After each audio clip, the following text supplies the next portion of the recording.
Welcome to The Last Breakfast. Please enjoy the video. You'll start by confirming support and getting into the right menu. First, make sure your phone and SIM plan include 5G, otherwise you'll see no options. Once confirmed, enable mobile data and temporarily turn off Wi-Fi so you can change cellular behavior without interference.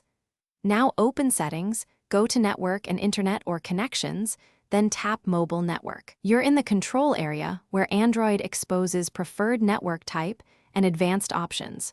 Proceed to the next step to select or force 5G bands. Now you choose how aggressively to use 5G. Tap Preferred Network Type and pick 5G/4G/3G or 5G only when available. 5G/4G gives fallbacks for coverage.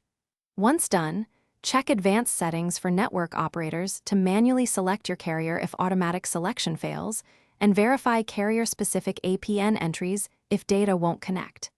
If you need deeper diagnostics, some phones let you open the phone info menu via the hidden test code to view band and signal details.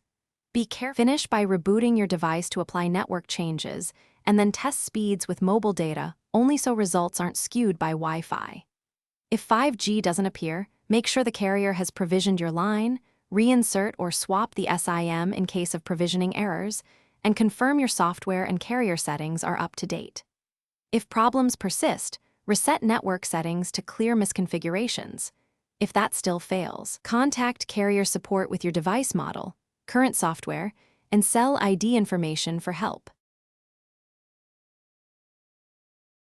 Thanks for watching. If this was helpful, leave a like and consider subscribing. See you next time.